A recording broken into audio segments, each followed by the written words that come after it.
Bom dia, eu sou a Bárbara Buchala, economista do Santander Private Banking, e esse é o Morning Briefing do dia 4 de novembro. Os Estados Unidos criaram apenas 12 mil postos de trabalho em outubro, número bastante inferior à expectativa do mercado. Entre os setores, as greves na indústria provocaram redução de 46 mil empregos. Por outro lado, o emprego continuou subindo nos serviços de saúde e no setor público, principalmente. Os dados de agosto e setembro também foram revisados para baixo, em 112 mil vagas, indicando uma acomodação maior do mercado de trabalho no país. Vale notar que os furacões que atingiram os Estados Unidos entre o fim de setembro e início de outubro podem ter afetado a criação de emprego no período.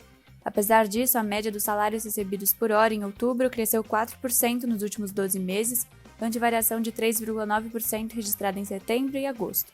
Já a taxa de desemprego permaneceu em 4,1%, como previsto, mantendo-se em patamar baixo. Em outro indicador, a indústria norte-americana mostrou ritmo de contração mais forte em outubro, provavelmente afetada pelas greves e eventos climáticos. O índice de gerentes de compras do setor, medido pelo ISM, cedeu de 47,2 em setembro para 46,5 no mês passado, adentrando ainda mais o território de contração, abaixo do nível de 50 pontos. Um ponto de atenção foi o avanço do indicador de preços da indústria, de volta ao patamar de expansão. No geral, os dados corroboram a percepção de que a atividade econômica nos Estados Unidos desacelerará gradualmente, assim como o processo de desinflação também será lento, apoiando um ciclo de afrouxamento monetário mais cauteloso por parte do Federal Reserve. Os resultados chegaram a puxar as taxas das Treasuries fortemente para baixo no início do dia, mas os juros acabaram retornando a patamares mais altos, com o mercado aguardando o desfecho das eleições presidenciais nos Estados Unidos essa semana. Assim, o dólar avançou em relação a outras moedas fortes e emergentes, o que acabou impactando fortemente o real. A moeda brasileira se desvalorizou mais de 1,30% na sessão, encerrando acima dos R$ 5,85 por dólar. Além das dúvidas sobre o resultado das eleições norte-americanas, a incerteza fiscal no Brasil também pesou sobre o câmbio. No Brasil, mais um indicador confirmou a resiliência da economia doméstica no final do terceiro trimestre. A produção industrial avançou 1,1% na passagem de agosto para setembro, ligeiramente acima do esperado e acelerando em relação ao mês anterior. O resultado foi impulsionado pelo setor de transformação, enquanto a atividade extrativa recuou no período. Ainda assim, 20 das 25 atividades pesquisadas se expandiram em setembro.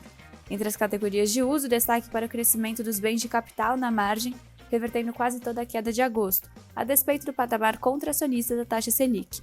Os dados conhecidos até o momento sugerem que os setores varejista e de serviços também apresentaram desempenho positivo no final do terceiro trimestre, o que reforça nossa projeção de alta de 0,5% do PIB no período.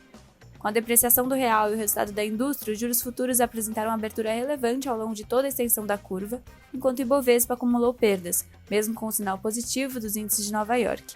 E essa semana será movimentada.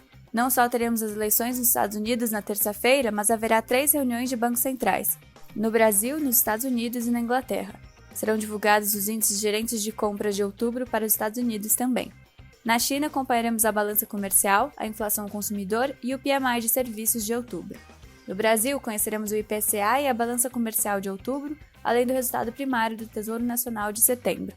O mercado ainda ficará atento a possíveis sinalizações quanto ao pacote de revisão de despesas em elaboração pela Fazenda, uma vez que o ministro Fernando Haddad cancelou sua ida à Europa nessa semana. Se você quiser mais detalhes desse e de outros assuntos, acesse o canal do Santander Private Banking no YouTube. Por hoje é só e até amanhã.